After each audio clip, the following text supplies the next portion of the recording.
What's going on, everybody? My name is Tomas, and these are the HD 280 Pros by Sennheiser. Sennheiser was kind enough to send these out to me for review. The unique thing about these Pro Studio monitors is that they come at a very affordable price. You can get them, I've seen them go for anywhere between 70 USD to 100, so you can get a really clear sounding closed back headphone for an absolute steal. Now, because I'm not a pro audio interface person, or I don't even really understand how things work with headphones, I invited my friend Eries to talk a little bit about what all of this stuff means. I thought it would be a good opportunity to educate you guys on what all these specs mean when you're looking at a set of headphones. For those of you that need to utilize headphones to cut and chop your edits, I would say these are a fantastic option. So let's go ahead and go over to Eries and we'll talk about what it is. We'll just go through the spec sheet in layman's terms. All right, my name is Eries. I'm a mixing engineer, songwriter, and producer by trade.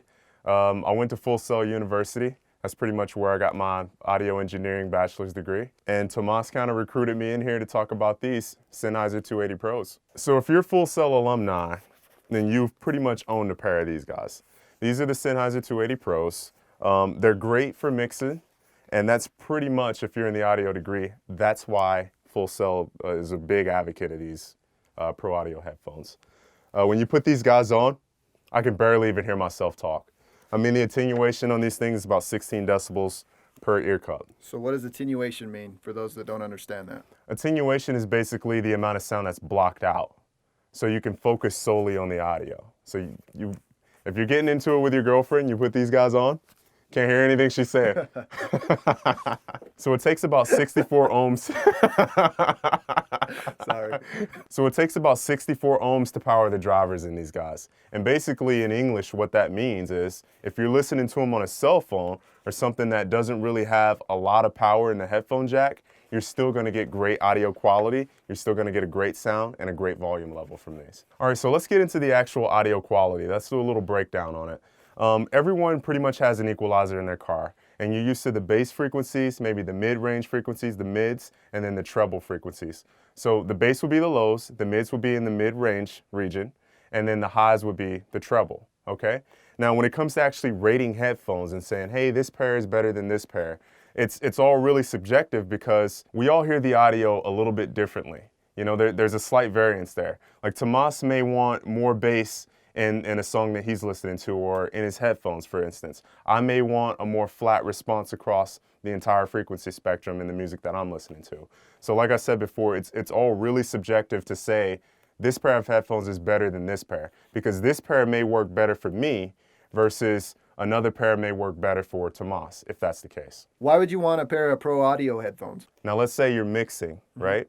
You want a pair of pro audio headphones to actually check your mix and to reference your mix, because maybe the room isn't quite constructed well enough, or maybe you're just not used to the room that you're mixing in. So if you have your pro audio headphones that you're always used to listening to music on, it's going to help you get a better reference. So let's talk about the build quality for a second. I love the fact that these bad boys have a lot of cushion on them. You know, these feel great. These allow you to wear them for hours on end. So not only do they have the cushion, you know, directly around the ears, I should say, they also have this cushion at the top here in the headband. And these are all interchangeable, by the way. If these ever wear out or anything, you can order a new set of cushion earphones. You can snap these right off, pop them right back in. The same with the headband. This is kind of like it's almost like a Ziploc bag. Mm-hmm. So the way this works is you can just kind of pop this right off, or basically unzip it like a Ziploc bag. You can order a new headband, zip it right on. That being said, there's so many pros with these headphones. What would you say are the negatives? I'd say the biggest negative is probably this cable. It is non-removable, meaning so if you damage the cable, you pretty much made your headphones useless at that point. Until you order another cable, you crack this open, and then you have to actually rewire this yourself. That's the only way that you can actually change this cable. Sennheiser provides an instruction booklet where it details this process. It's still possible, but it's not up to standard for industry, I don't think, because you should be able to plug and play when it comes to that type of stuff. Like the more modern sets of headphones today, you could just pop this right out. It's a headphone jack built into the headphone cup. You just unplug it. So if you ever damage the cable, or, I mean, we all know, we sit on the cable sometimes, we go to stand up, we yank the cable on the ear cup, and sometimes we could damage it. But like I said, in the more modern types of headphones, the cable would just simply pull right out. Now that we've talked about these in kind of layman's terms, let's go ahead and I want to ask that you put on a set of headphones if you have some nearby, so we can kind of demonstrate what highs, lows, and mids. And this music is all copyrighted by and made by Eries, so enjoy. All right, so like I said, you might want to throw on a pair of headphones for this portion of the video. It may help you identify some weaknesses in your set of headphones. And if you want to pick up a set of these, pricing and availability will be linked in the description of this video. Shopping through that link helps me and my channel out significantly without costing you a dime to do so. We're going to go ahead and play into the full frequency spectrum. So this is how you would hear a song playing through the radio or through this video. And then we're going to isolate each one of those spectrums from, bass, mids, and treble, just to give you an example so you can hear what it is we're listening to and how it is you're listening to it.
Well, that about does it for me in this one, everybody. If you like this video, please feel free to give me a thumbs up. If you didn't, give me a thumbs down. Leave me a comment down below, letting me know what it is that I can do to improve. At this point, I really want to thanks,